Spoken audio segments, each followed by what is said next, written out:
Hi everyone, welcome to SMARS TCRT5000 Live. I'm Kevin McAleer, your host, and today we'll be looking at the line follow module and coding this using the Arduino IDE and the Raspberry Pi 4. Looking very dark here, aren't we? Let's see if we can make that a bit better. There we go, that's a tiny bit better. Okay, so yeah, for people who are not aware of what SMARS is, if you're just finding this on YouTube, SMARS is an amazing low-cost open-source 3D printable robot. It's very easy to print yourself and assemble. It doesn't require any screws, that's one of the beauties of it.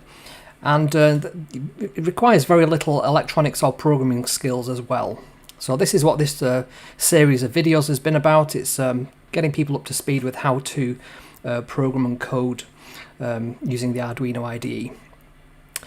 Okay, so let's get over to the keynote. So let me just back that up a second. There we go. So the modules that we'll be looking at, there's two that are very similar. There's one that's called the TCRT5000, and then there's one, I struggle to find the name of this one, but I think it's the RES52 line follow module. So both of them are, you can see the differences there. Both of them use infrared, so there's a sort of an emitter and a receiver, and works very similar to how the rangefinder works in that it just has a ground and voltage pin, and there's an out pin on this one as well. So it doesn't need to send a ping out, this one, it's always pinging out.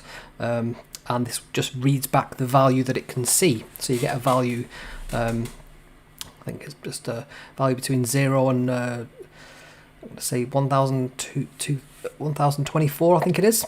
We can experiment with that in a second and get the exact number. But essentially you just get an integer back on that pin there, and we can use that to detect whether we've got a black line or not underneath the sensor.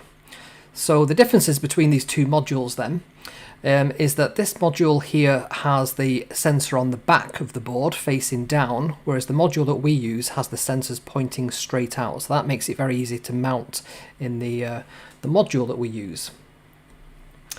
Okay, so let's go to the next page. So this is what it looks like as a diagram. So we've got a couple of pins there. This one has a digital out as well as an analog out, but the ones that we use just tend to be analog out. So we just get that nice integer value. Some of them have an LED on. The ones that we use have an LED as well. We can have a look at that. Over on the SMARS cam there, we can see the LEDs just inside the housing there. And this is the holder module that's connected to our SMARS at the moment. So I've got this wired up. You can see there's just 3 wires there. The blue one is the signal, which is the analog that's going to pin 4, and we've got a voltage and a ground. So it's just, I've got it plugged into the 3.3 volts. Okay, so back over to our keynote. So on here, yeah, you've got your what they call the reflective sensors. One sends out a beam of infrared light, the other one receives that red light. And then there is on the top there a sensitivity adjustment, so you can use this to sort of fine tune and tweak it. I didn't need to do that myself, it worked fine without any adjustment. And this is the pin out, so yeah, you can use any of the analog pins on the Arduino. There's 6 analog pins there that we can go at. So I've currently got this plugged into pin number 4, that second one there, and that pin 4 just goes to the out on the sensor there. And the voltage and ground are just going to the voltage and ground on here. So very simple to wire up and get up and running. And this is a little video clip I took earlier on today. So you can see it's working there under its own power. And my dog really not very happy about the noise that the motors make on that. So that's a very simple loop track there. And you can see at the end there it sort of it didn't quite work perfectly. Some adjustment was required there, and I've got the sensor pointing sort of at an angle down there rather than just planar to the ground. So there's a few things there we can do to adjust it. I could adjust that pot in the side, I could adjust it in the code, the sensitivity of the values that we get back, and I could also print with a full toner. This toner was running out on me as I was printing, so you can see there the kind of thing that we can get working very simply. So let's get over to the Raspberry Pi and let's start cutting some code. So let me just start up a new sketch, and just start up a new sketch. Okay, and just while we're doing that, I'm also going to just show you on the main screen. So back over to me there. Seems to be just a bit too over in the corner there for my liking. Yeah, so one of the things that I've also produced as well is some downloadable PDFs. So this one is just a loop track that you saw earlier. I've also done sort of a figure of 8 version of that. And then the other thing I thought was, you know, you could make sort of a tile arrangement. So here's one corner tile, there's a straight tile. We also have sort of a wiggly tile to make it a bit more interesting, and then some sort of larger corners as well to make the thing just a bit more fun. So I printed out quite a few of these this afternoon. I have got a picture of that, I'm just waiting for that to come through. I'll see if that's synced up just towards the end of the session, but I'll be putting a link to these on the SMARS fan website and also in the video link below shortly. So if you're interested in downloading them, you can grab them as well. Just something to make and do during the school holidays for people who've got kids. You can make all kinds of different types of track. World your oyster with that. Okay, so let's get back over to the Raspberry Pi. And let me just pull up on my other screen the code that we're going to be writing today. So let's have a look at that. Right, so let me just move my keyboards. So I've got my Raspberry Pi keyboard. Okay. Okay, so let me know in the chat if the audio and everything's okay. I always assume everything's going all right there. I did have a quick listen in before and it sounded okay, but also just let me know, say hi, let me know who's watching. Okay, so the first thing we're going to do then is I'm going to do a little block of comments here. So you know you can do comments in Arduino a couple of different ways. It's also in C. So you can either do / to do a comment. You can do a comment like that. If you have some text that you want to comment out, normally you can press Control and /. There we go, and it will toggle on and off that line as a comment. So that's something that we can use as a bit of a shortcut. So I'm going to get rid of that. And the other thing we can do, if we do / and then star and then do new line, as we press return, it'll create extra lines that are starred out for us so that we can put our comments in there. So this is quite a nice thing if you're writing a bit of a big header on the file so that you know what this is. So I'm just going to put my name on there. I'm going to say that this is 24th of July, so I know that when I wrote it, when I come back to this later on. And I'm going to tell me what this is. So this is the line following code. I want to say C lesson 7, which is for the full tutorial, and that's available very shortly on www.smarsfan.com/play/lesson_7_line_follow. So there we go. So the first thing we need to do is create some variables. So we need to set the line sensor thresholds. So what this is to do, I'll just move over to there a second. So what this is to do is the sensor is pinging out some light and it's receiving something back. And what we want to do is detect, given a sort of threshold, whether we think that's dark or whether we think that's something that is fine, it's still part of the white. So I've used black and white paper, white paper with black lines on it, so that I've got a really clear signal to noise ratio on that, and that we can dial up that threshold quite high. So depending what kind of card that you use, also what kind of lighting conditions you've got in the room or outside where you're doing this, all those things can affect how the infrared bounces off. I mean, they've chosen infrared because it's outside the normal visual spectrum, but it can still be affected by sharp reflective things. So matte paper is better than reflective paper, for example. Okay, so what we're going to do over here is create some integers. So the first one is one that we'll call light threshold, and we'll give that a value of 650. I found this worked well for me, and I'll create a value that I'm going to call line number, and that will put a comment there, stores the number,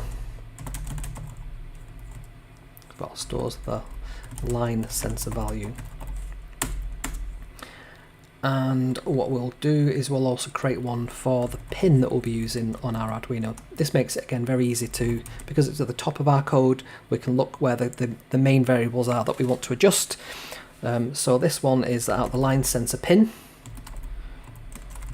I'm going to set that to 4 because it was our pin number 4 on our Arduino. And now what we're going to do is we're going to mash together some of the code that we've already written. So that code that we wrote in the very first coding live stream, the movement one, we wrote some code there to move the robot forward and backwards, left and right. Later on we then combined that with the rangefinder module, but this time what we're going to do is combine that movement code with this line sensor. So it makes sense to reuse this because we know it works well. So this is the set motor A and B Arduino pins. So we'll have an integer and we'll call it motor A. Let's be consistent, motor underscore A, and that's going to be number 12. I'm using the Funduino board as my motor shield, so that's motor A is pin 12 on there. Motor B is pin 13, and we're also going to have speed ones as well. So motor A speed, I'm going to set that to pin 10. That's the pin that we can set the motor speed on for motor A, and motor B is 11. Let me just check that's right. Yeah. And then there's last variable that we're going to set is the wait in milliseconds. And what we do is we use that when we're creating loops and we're looping round, making the robot move forward or move backwards or move left and right. We have a little delay in there so that once we've said set the pin high, the motor starts turning, we wait how many milliseconds we've got here, and then we have another command after that wait, which is turn the motor off so that it stops.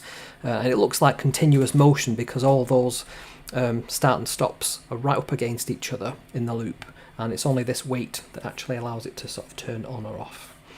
So that's what that's for. So now I'm just going to write 2 bits of code. We don't need the backwards or the right, we just need forwards and left. So let's do void forward, and we are just going to quickly add in the code for that. So it's digital right. I do need to do the setup code as well in a second. So digital right motor A, and that's low, and then we'll do digital right motor B, and that's high. Remember, this is because the motors are facing each other, so they're not both in the same orientation. Digital right, and that's why one's high and one's low. Then we do our wait, so we delay by wait in milliseconds, and then we stop. So then we do digital right motor A, and it's just the opposite then. So let me just make sure I've got this right. I've not included the motor speeds in that. So that's analog right,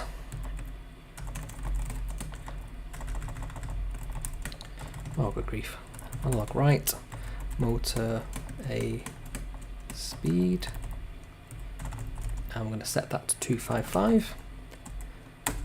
I'm just going to do the same for the next line, but for motor B, just cut and paste that, change that to motor B. And I'm going to use that block in a second again, so let's just copy that. So then after that there, it's not digital right, it's analog right, and we're just going to set the speed back down to 0. That's how we do the start and stop. Okay. So that's for forward. We can grab that whole piece of code there and just do the one that we're going to use for doing left. So let's just turn that, make that into turn left. And for turn left, let me just find that. It's low and low. That's all we need to change. Okay. So now what we need to have is a new function that we're going to create. It's a little bit over-engineered, this. What I mean by that is we could just do this in line with the code, but I created this just because I thought I might make this, I can put in extra statements and I don't have to put extra statements in every place I use this. I can just use this one read line sensor and it makes the code a bit more readable. But I know some people might argue that that makes it a little bit over-engineered. So we're going to do an analog read. So that's what we use to grab the value from the line sensor, and we just check the line sensor pin we defined for up the top of the code, which is pin 4, and it's going to return that value, that's what that return is, to wherever we call read line sensor. It's going to return it as an integer. Okay, so now we need to do our setup. So we've got our void setup, and this is our lowercase setup section. So we need to do serial.begin. That sets up our serial monitor so we can write things out. We want that to be 9600 baud.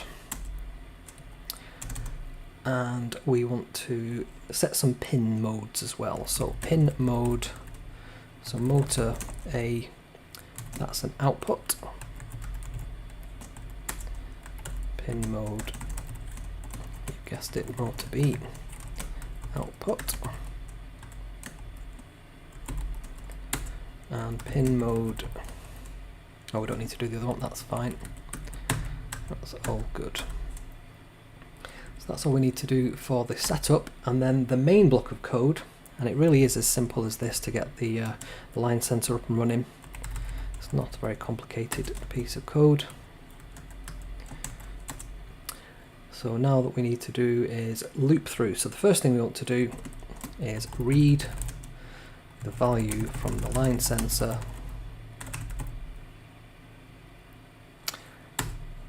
and we use that line number variable that we created at the top. We're going to say that equals, and then we're going to use our line sensor, read line sensor function to return whatever the value is of the sensor. So whatever the sensor can see at the moment, is it white, is it black, is it some value in between, we're going to get a number back. So what we'll do is we'll create a line of code here which is serial.printline, and we'll just get it to print out whatever is underneath the line number. So let's do that. And before we do anything else, that's all we need to do, I think. We need to read in, we need to print it out. Let's just try that. So I'm going to upload this.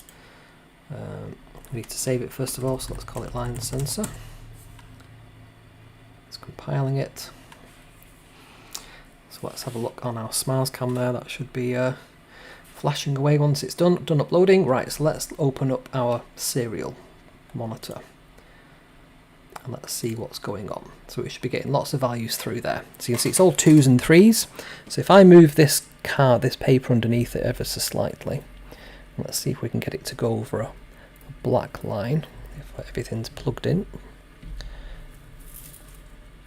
Let's see if we can get it to do that. So you can see as I move the sensor away, we're getting high numbers, 600. As soon as it gets near the paper, it's getting low values. Now as it passes over the, I need to make sure these pins have not bent or come undone, because I think we should be getting slightly different readings there. There we go. So that value there, it's just over the black line now. So now it's over the black line, we're getting these very high values. You can see it's 660 something. So you remember before when in our code we were looking and we said set the threshold to 650. That's why I've set it to 650. When this sensor on this piece of paper with this darkness, that's that distance away from the thing, from the floor, that's the values I'm getting. And if that moves ever so slightly away from that, we can see it's going right down to values that are underneath 5 in value. So between 5 and 650, that's white, and 650 upwards is black.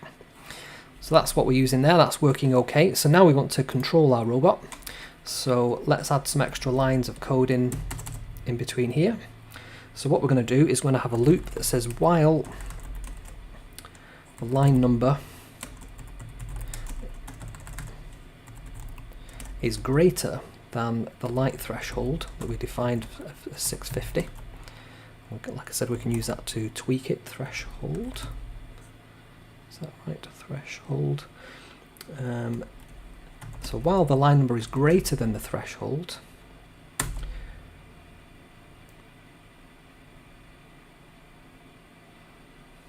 I'm just going to type out what I've written. I think I might have found a bug. Let's have a look. Oh, we just need to have a squiggly brace there and a squiggly brace after the forward as well. There we go. And then, so another shortcut as well. Let's see if this will work on here.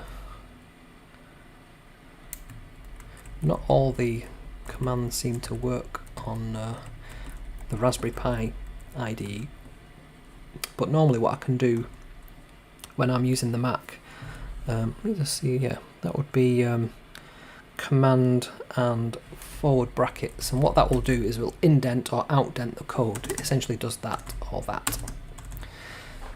So I'm just going to indent that too, just makes the code a little bit easier to read. So we're going to say forward, so we want the robot to go forward if the line number is greater than the threshold. That's why I'm not sure that's correct, but let's carry on with the code. Then we're going to do another serial.printline, and we're going to print out the line number,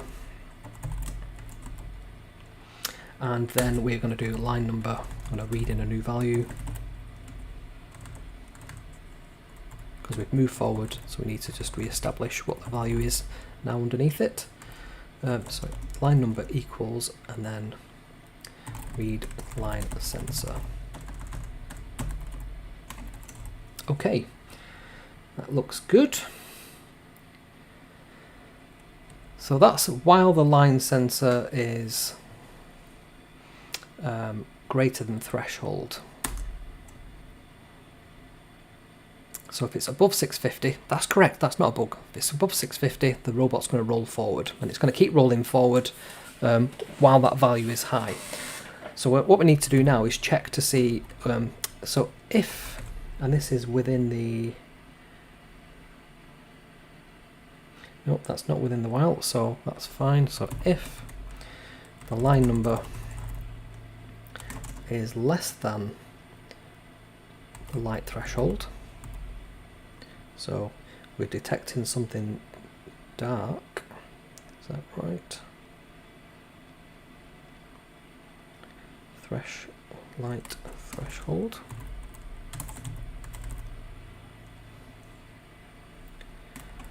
Then what we want it to do is turn left.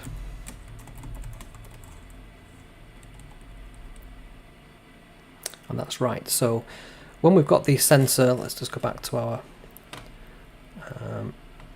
serial monitor for a second and just look to see that this code is what we expect. So we've got a value at the moment where it's in the middle of the card.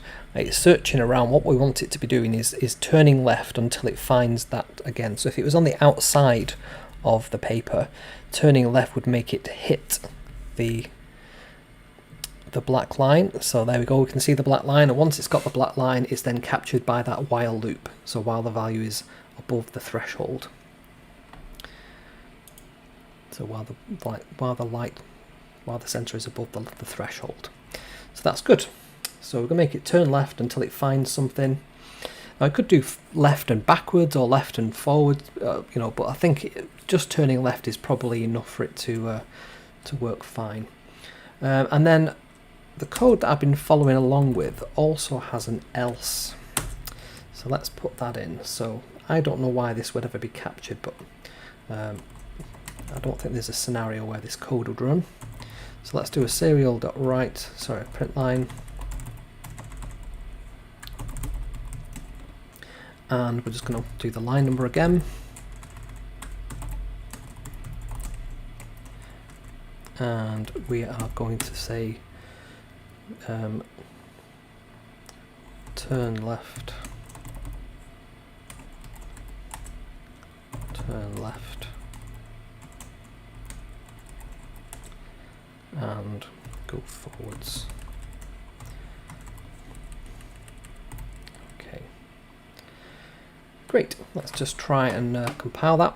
So what I've done on the SMARS here, I've actually unplugged the motors just because I don't want this flying off the. It's not a very large area. I'll just move this back a bit. You can see it's just sat on my 3D printer. It's likely to just move this paper off and destroy everything in the way. So I've just unplugged these just for now, and we can see on here whether the motors actually flash or not. So I can do that, and we can see whether the motors are flashing or not. So it's just detected a problem there. Let me just have a quick look to see what's gone wrong there. So if line number greater than, less than, so line number not declared in scope. So what have I done wrong there? It doesn't look like a typo. Line number.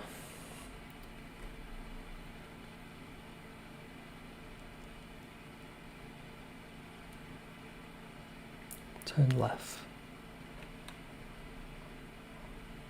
Aha, turn left. There's a typo up there. You may well have seen that as I was typing it before. I was too engrossed in what I was doing there. Right, let's save that. Let's compile it again. Threshold. So I just typed that wrong. Let me just have a look at the top. Light underscore threshold. Light underscore. There's no R in threshold there. That's the problem. Okay, let's save that. Compile again. Nearly done. Like I said, I think it's valuable to see how I go about debugging these things, so I don't mind if I've done a typo here and there. It's really not happy with that though, is it? Line number, read line sensor. So light threshold is not declined. There's another one where I've done the R is missing from it. Save that, compile again. Perfect. Let's upload. Let's see now if. So we can see there that at the moment it's basically saying roll forward because it's within the black line. If I move that ever so slightly out, you can see there it's trying to turn left until it gets back in the within the black line. So that's good, that's working exactly as we want it to. And then if it's completely outside of it, let's see if that's going to work there, it's going to capture onto the black line. I thought I'd actually unplug these motors. I think it's just touching there, isn't it? There we go. So yeah, that's working fine. We can see on the motors there, if it's outside it's going to pull left, if it's outside it's still going to pull left because that's the code we've done, and if it's within the black line it's going to carry on within there. So this is the same code that I used on that little video clip that I showed on the presentation. I can put that back on just so we can see how that works. So if I just go back to that view there and we just play that, just slide that out of the way, and you can see there just as it's edging about, and it's just following the line round and round. So it's the exact same code there that we're using.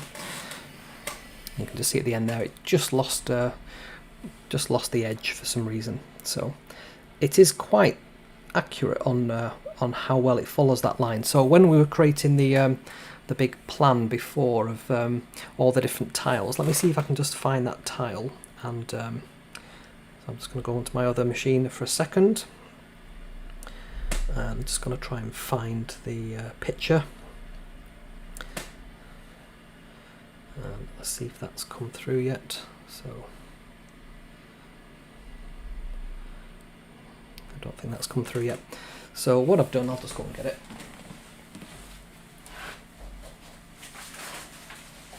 I created this huge floor plan. Stick itself together there. Literally just taped together lots of squares, and they're from the PDF that I've just showing you at the beginning there. So I'll lay this on the ground now. What I'm saying is, where these, I'm showing you and you can't see it. Let me just go back to the split screen. I've got back to the full screen. There we go. Full screen me. There we go. So what I've done there is I've created this huge floor plan thing using lots of little square tiles, and that's from the PDFs that I've showed you at the beginning of the video. And yeah, the issue there is where the tiles sort of join together. If there's any sort of black line or gap, the robot will sort of struggle to find that, and it may just turn straight away. So we could adjust our code a little bit, maybe to go backwards or forwards, depending on what we want the behaviour to be. But it's a very simple piece of code. That code that we've just created there works fine, no problems at all, and our little robot there follows the line just like we want it to. So one of the things I wanted to show you as well is as I'm creating these bits of code, what I do as a workflow is I will save this code to a Git repository. So what Git does is it stores copies of your code, and every time you do a new commit of code to this Git repository, it will stash that away, and it will only point to the latest version, and it will track all the changes in your code behind the scenes, so that if you make a mistake and think, oh, I wish I could roll back and undo to a previous state where it worked fine, you can do exactly that. So every time you do a commit, you do a little statement in the commit to say, you know, this is a latest version, this is one where I've tweaked this, I've changed that value, I've messed with the threshold, that kind of thing. You do little experiments.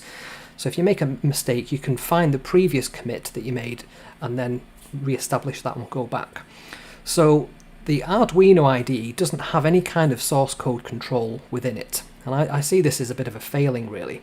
And what I use instead on the Mac, if I just bring up my other screen there so we can see there. So what I use on the Mac or on Windows is VS Code. Let me just get my trackpad. Let me just drag this window down here. Just need it to be on the... There we go.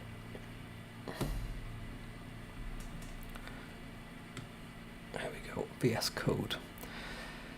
So what I like about VS Code, as well as it being very easy to use, it's a very clean interface. You can move things out of the way and just concentrate on the code that you're interested in. So if I open up, let us open up the line follow. Oops, what on earth's going on there? Got the space. There's a thing pressing the space bar there, that's what's going on. If I open up this code here, we can see it's recognised that it's C++. In the little detector at the bottom there, and then it's applied the colouring. We can see here we've got a little mini view, so we can very quickly scan through our code, which is very handy. We can have more than one thing open at once. We can have little tabs so that we can have two things and compare them side by side, which is really handy. And we've also got this little looks like a USB connector here, this source code control. And what that enables us to do, so if I come along here and I change our code in some way, so I've added a new line, it now will detect that that's changed. So if I come over to my source code and I just save that, it's now detected that there's a bit of change in there. And if I click that, you can actually see it's done a comparison. It said on the previous one this didn't exist, and there's a plus, there's a new line that's been added there. Or if I go back, let's do a different change. Let's go and change this value here to 300. We didn't use the dark threshold, so don't worry about that in our code. We just save that. If I now come over to here, you can see now there's a red thing. I've changed a value, and that's why it's got a minus on that one and a plus on that one. So it's doing a nice comparison there, and we can see the differences between the two.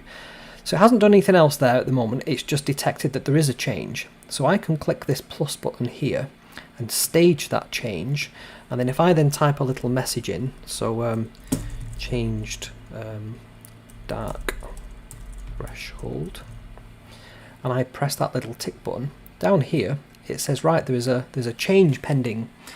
And what I will typically do with my workflow, my changes, is rather than just them being saved locally to my machine, I will publish them to GitHub, which is a free online service, and that allows you to publish your code. I'm just trying to find a browser window we can quickly jump to. If I go to GitHub, you can see here lesson 7 line following on my repository has got some files in it, and in that line follow there we've got that line follow Arduino code, and there it is.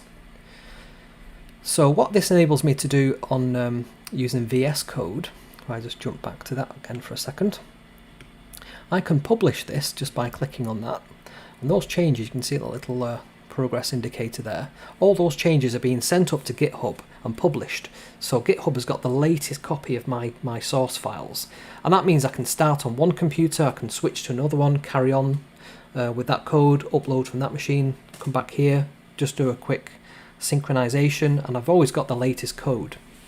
So for me this is a real advantage over the Arduino IDE, which doesn't have this source code control. And furthermore, VS Code has got some really advanced features such as autocomplete, sort of auto intelligence. If I come along here and I start typing something like analog write, look what it's done. I've just typed in AN and already it's found the command I wanted to type. So if I do brackets and I start typing in motor A, you can see there's a pick list. So this is going to prevent me from doing typos and making mistakes like that. It also has something called a code linter. So I know these are quite advanced things that we're talking about here, but code linting is a way of checking that your code is compliant with a particular standard. So if I'm using Python, for example, there's a whole group of people called PEP, and they will get together and they will agree upon standards for how things should be named, how things should be spaced, for example. So if you have too many lines like that, your linter can come along and it can check that and see, you know, is there extra stuff that shouldn't be there. It's like pocket lint, that's where the phrase comes from. So, hi Sammy, just checking the comments there. How you doing, Sammy? Hope you're having a good evening. So yeah, linting is you know, a really useful tool. So within VS Code, you can come down to the extensions and we can type in like C++ linter. Let's try C++ linter, and it will find lots of different things that we can install. So lots of different linters there, but I think the main one is just called linter. Let's see if we can get that working for us. Maybe we do need to specify that it's for C. There we go. So let's see.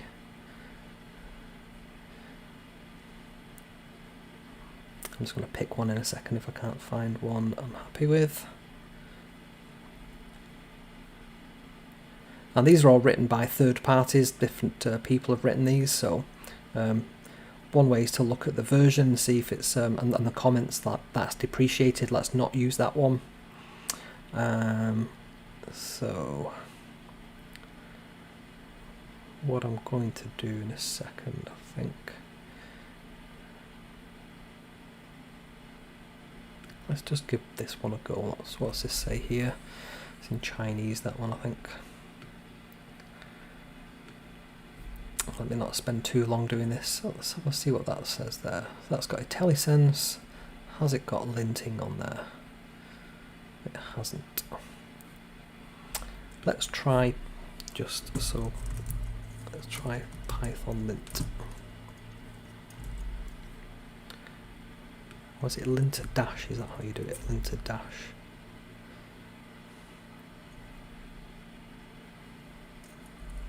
Should have checked this before I started talking about it, really. So there's lots of different plugins is what I'm trying to say. Flake is another one for Python. That's Flake8 is another standard that checks to see things like spacing, uppercase, lowercase, and it will give you all kinds of guidance down there. And the idea is that you can create cleaner code that's more consistently written. So for example, while I've done all those like forward slashes there, that might be against a particular house style, and you can choose that whether that's flagged up when you go through your linter. So I find this whole interface far better, far more fully featured than the Arduino IDE. So the Arduino IDE is missing source code control, it's missing autocomplete, and any kind of code quality such as the linting facility. Now the other thing that is useful to us is if we go back to GitHub for a second, it will give us insights on security, so we can define what the security policies are. We can get it to, there's a thing called Dependabot, so if we're using third-party libraries, so if I'm using like Adafruit's Motor Shield library, and I'm using a really old version of that, this Dependabot will scan my code and realise that I'm using an old version, if there's a version in there that's specified. So these extra features are really useful. It can also give you insights as well as the security aspects, if there is common problems or vulnerabilities in your coding style. So lots of extra things that you get kind of for free just by using GitHub. And it's a free service. I think Microsoft actually own it now. It used to be a third-party company, but I think they bought it up because it was so useful. And you can also do things in there like plan your work. You can create what they call projects. So if we just do a little test project, and we just save that, we can then use, it's like a Kanban board, a bit like Trello if you've ever done that. So let's do to do, and we can even say that this is a preset called to do. And I'm going to move items there when they're newly added or when they're reopened. So let's create that column. I'm going to create another one which is called in progress, and there's a preset for that too. So yeah, when it's been reopened, let's do that. And then finally let's have one that's called done. And again, there's a preset for that. So as things are closed or merged, or we can create that. So let's see what this is about. So what we can do on here then is create a new card. And what these represent, so this is part of the agile method that we were looking at in another video. I'll put a link to the video there. And this is about a common practice that most professional coders use, is that rather than having a stage where they'll sit down and work out exactly what this robot's going to do and work out all the requirements, detailed requirements. This is how people used to do things in the sort of olden days and in the days of mainframes and so on. Nowadays, people just tend to work on a backlog, it's called. It's a list of features and functions that you want your thing to do. So what we might have on here is, we might say we want to add the rangefinder to this. We might also want to add the Bluetooth module, and we're saying we're adding this to the line following code because we're in the line following project here. So there are a couple of things we can then look at. What we can do, we can convert it to what it calls an issue. So if we do that, let's create it to an issue, and issues appear in this area here. And the idea here is, so if I publish this code and people start using it and go, hang on Kevin, this value 650 that you provided on here, this doesn't work for every other thing. You must be using a very weird sensor here. We find that it should be 500. What they can do is they can log an issue. They can come along here, they can click on issue, because they can, if you publicly share your code, anyone can do this, and they could say that threshold value is too high. And they'd give an example, they can add screenshots, all that kind of stuff. And then you'd then get a notification saying that there's a new issue. Look, the threshold value is too high. So on our projects board, we could decide that we want to pull that in. And so if I go to our test project, and we want to look at, let's see if we can do this. We want to add, there we go, threshold is too high, we can add that in. So let's just do that. So I can assign myself to it. I can give it a label, so let's have a see what labels we've got. Let's call this a bug. Something isn't working. And let's add this to the project that we just created, this test project. Okay, and you can see there it said project got one, a new card has been automatically added. And let's just close this area out, and then let's just give this a refresh. There we go. So you can see that bug that we raised in our issues tab has come over to our projects as a new thing on our to-do list. So this is really useful. You can just drag these, you can put it over into your in progress. So it's updated the the status. You can see our progress indicators now changed by a third. If we drag another one across, that'll then move over to 2/3. If we drag all three across, we can see that they're all moved across. And if we do that to done, say we've actually fixed that, you can see that's now changed to green. So it's a really nice workflow to be able to structure how you go about working on your codes, rather than just sort of hacking away and just having everything in your one Arduino file. You've got an entire environment here that you can use, and you can share with other people. You can invite them to help you with your code. You can share your code with them. I find this is a far more better way of programming than just using the Arduino IDE. Okay, so let's go back to our split screen. Now the thing that the Arduino IDE does very nicely is it's communicating via the serial port to our robot using the serial monitor. We can actually do that in VS Code as well, but I think this just does it very simply. And the other thing that the Arduino IDE does that VS Code doesn't is it's out the box. It helps us manage our libraries. So we've got all these different libraries.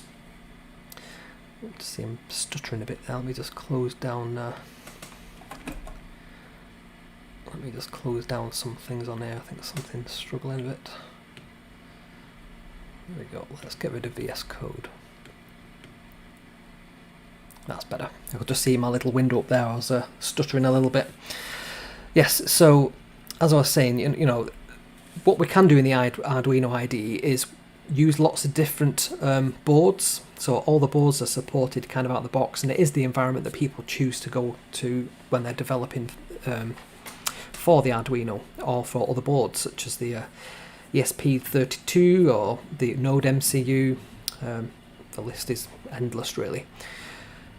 However, what I find is if I'm writing just for the Arduino or it's just C++ code, I find it's easier to write that in VS Code. I get all them extra features that help me write better code. I use GitHub as well. I mean, what I have done today for this session is I downloaded, just in case I had any issues, that repository, that lesson 7, and I have that sat here just waiting with all the PDFs and everything like that. Just sat there waiting just in case I needed to open that up. So there we go. I hope you find that useful. That's just a bit of an insight. I think I was intending to look at the wireless chargers for the next live stream. However, I don't think there's much coding involved in that. That's more hardware related. So I think if we're sticking to the theme of coding, I'll have a think about what would be a good topic to follow up with. What we might do is just expand upon the code that we've already written for our SMARS. We might mash together all the things like the Bluetooth, the rangefinder, some of the demo programs, the line following module, some of the these things, whatever they call, the accelerometers, gyroscopes and magnetometers. We might be able to mash all that together into one set of code. So they've kind of got a super project that does everything. So that'd be my dream. And using the Bluetooth thing as well, we might be able to set a few things going as well. Like I've got 5 of these Arduinos, and there's a 6th one here just being printed out at the moment. My idea is to have 7 of them, just like Johnny 5 from Short Circuit. There were 7 of those, if I remember. Maybe there was only 5. No, I'm sure there were 7. So that's my dream, to have 7 of them. And have them all working sort of independently, but being able to remote control 1 or 2 of them as I wish. So that's what I'm looking at. Okay, so let me just have a quick look at my notes then, if there's anything else we need to do. So yes, we need to cover off subscribing. So please make sure you subscribe to the channel. That really helps me understand who's interested in the content. It also means that there's a wider audience. My watch time goes up, so that helps with the algorithm. So please make sure you subscribe to the channel, that you like the video if you've enjoyed watching this. Again, that gives me a signal that this was a good video, the content was worth watching, and it helps with the algorithm as well, trying to get to the monetization stage as well. So yeah, please subscribe, like and comment as well further down on the in the comment section. Even if it's just to say hi or you enjoyed the video, that again helps me out. So I'm not asking anything else in return, I'm not asking for any money or anything like that. Just if you've enjoyed the video, you've enjoyed the prep that I put into these things, please return the favour by liking, commenting and subscribing. Cool. I think that's everything I wanted to cover off. The only other thing was just if you want to follow me on social media, they're the places to look at, so I'll just get out of the way so you can see them. So SMARSFan at SMARSFan on Instagram, / Kevin McAleer 28 on YouTube. That's where these videos are all being streamed to, and on Facebook if you wanted to sort of hook up and say hi, it's just /Kev McAleer for that. So I'm always happy to talk through with people if there's anything specific you want to know about, and it also helps me generate ideas as well for future videos that we might want to do. Great, okay then, I think that's everything for today. Yeah, thanks Samuel for the comment there. This was, he says, thanks for this was resourceful as always, waiting for the next one. Yeah, me too, can't wait to crack on with the next video. Great, thanks everybody, have a good evening, and I shall speak to you all and see you all very soon. Thanks everyone, bye bye.